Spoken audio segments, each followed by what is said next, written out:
ওয়া রাহমাতুল্লাহি ওয়া বারাকাতুহু। ঠিক আছে, সবাই বসো। আজকে তোমাদের ক্লাস নিব তাসদিদের ক্লাস এবং মুরাক্কাব কাকে বলে। তোমরা এর আগে যারা বড়রা আছো তারা জানো, যারা ছোটরা আছো তারা এই ক্লাসটা হয়তো করো না।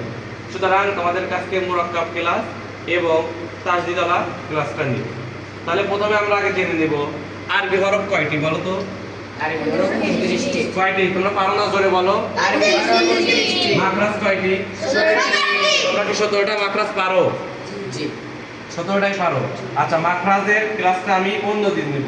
আজকে যেহেতু কি তোমার মুরাক্কাব এবং তাসদিদের ক্লাসটা নিব। তাহলে প্রথমে আমরা জেনে নেব মুরাক্কাব কাকে বলে। বাংলায় যদি ধরো এই দেখলাম হচ্ছে কথায়, এটাকে কি বলে বলো তো? বলতে পারবা? শব্দ।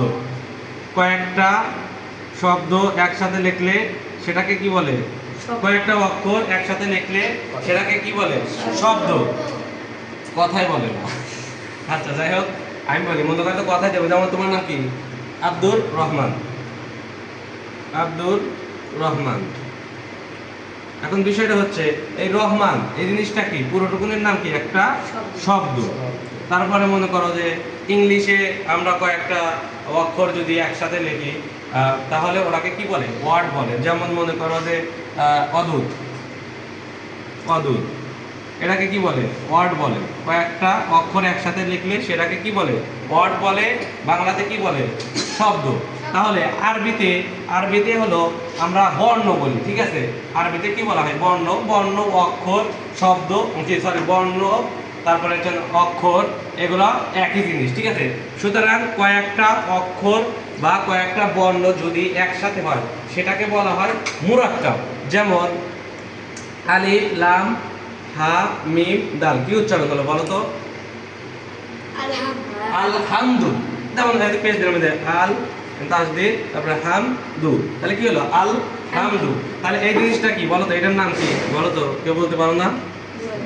মুরাক্কাব। এটাই আমি বুঝাতে চাচ্ছি যে আরবিতে কয়েকটা বর্ণ একসাথে লিখলে সেটাকে কি বলা হয়? মুরাক্কাব।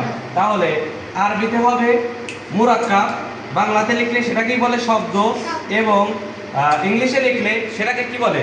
ওয়ার্ড বলে। তাহলে কি আমরা বুঝতে পারলাম যে মুরাক্কাব কাকে বলে? বুঝতে পারছো কি? জি। বলো তো, কেউ একজন দাঁড়িয়ে বলো তো মুরাক্কাব কাকে বলে। একদম সিম্পল কথা, যে কয়েকটা অক্ষর একসাথে লিখলে সেটাকে মুরাক্কাব। মুরাক্কাব বলে। কি বলে? মুরাক্কাব বলে।